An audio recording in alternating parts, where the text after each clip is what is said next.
বন্ধুরা, আশা করি তোমরা সকালে ভালো আছো, সুস্থ আছো। খুব সুন্দর একটা রেসিপি তোমাদের সাথে শেয়ার করব, কোনো বাটা ঘষা ছাড়াই, একদম চটজলদি একটা রেসিপি। তা চলো যাই সেই রেসিপিটা শুরু করি। দেখো, এখানে ইলিশ মাছ নিয়েছি 6 পিস, এখানে মাছ আছে। তা এই মাছ দিয়ে খুব সুন্দর একটা রেসিপি তোমাদের সাথে শেয়ার করব। দেখো, এখানে আমি মাছগুলো নিয়ে নিচ্ছি, তাহলে আমার মানে মাখতে সুবিধা হবে। তা মাছগুলো এখানে নিয়ে এলাম। যে রেসিপিটা করব এই রেসিপিটা বহু পুরনো, কিন্তু এখনও আমরা সকলেই ভালোবাসি এই রেসিপিটা। তা একদম সহজে হয়ে যাবে। দেখো, এখানে লঙ্কা থেতো করে নিয়েছি। আসলে এই যে যেমন ঝাল খাবে তোমরা সেরকমই দেবে। আর দেবো এখানে, দেখো একটুখানি সর্ষে বাটা নিয়েছি, সর্ষে বাটা একটুখানি দিলাম এখানে। আর এই যে রেসিপিটা করব এই রেসিপিটা মানে আমার মা দিদা ওরা সব মানে যেভাবে করতো, আমি একটু অন্যভাবে করব, তোমরা দেখতে থাকো তাহলে ভালো লাগবে। দেখো, সামান্য একটুখানি জিরে গুঁড়ো দিলাম, দেবো এখানে হলুদ গুঁড়ো,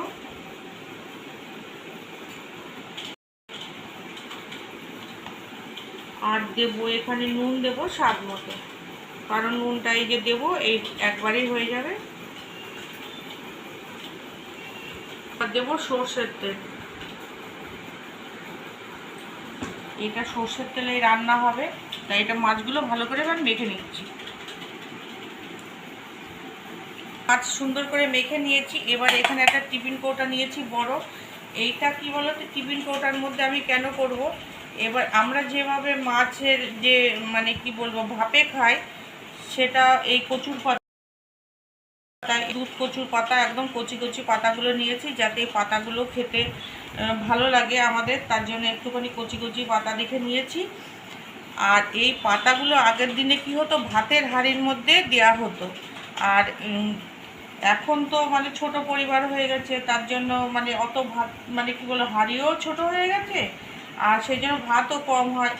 আর সেই জন্য মানে এই যে মাছের যে আমরা পাতা দিয়ে এরকম করে রোল করে যে প্যাকেটটা করি, সেটা আর হাঁড়ির মধ্যে ঢোকে না।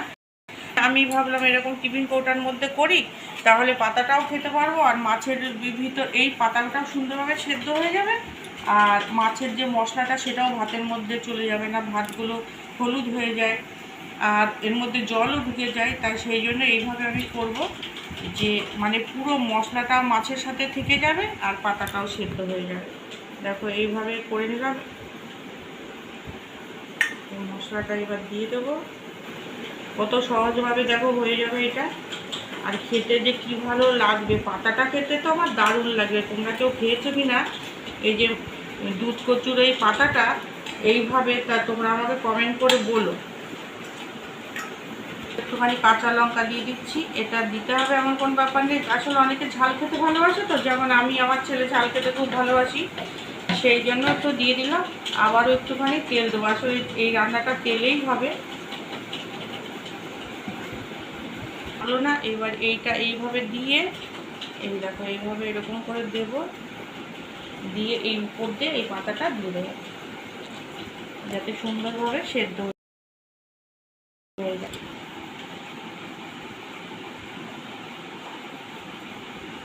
তো এইটুকু পাতা বেশি হয়েছে, কেটে বাদ দিয়ে দিলাম, বেশ সুন্দর হয়েছে দেখো।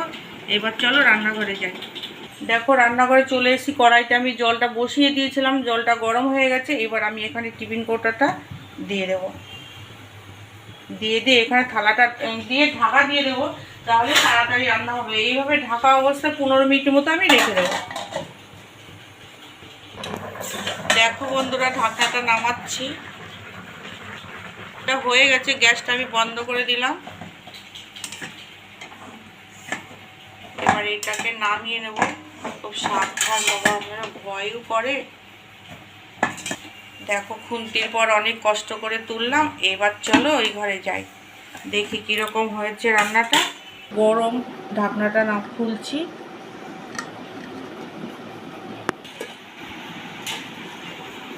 উপরের পাতাটাকে সরিয়ে দেব। মাছগুলো দেখি কীরকম হয়েছে। দেখো, এত সুন্দর গন্ধ বেরিয়েছে, কি বলবো, কি দারুণ হয়েছে গো। এখন শুধু গরম ভাতের সাথে খাওয়া। দেখো লঙ্কাটা দিয়েছিলাম, লঙ্কাটাও সেদ্ধ হয়ে গেছে।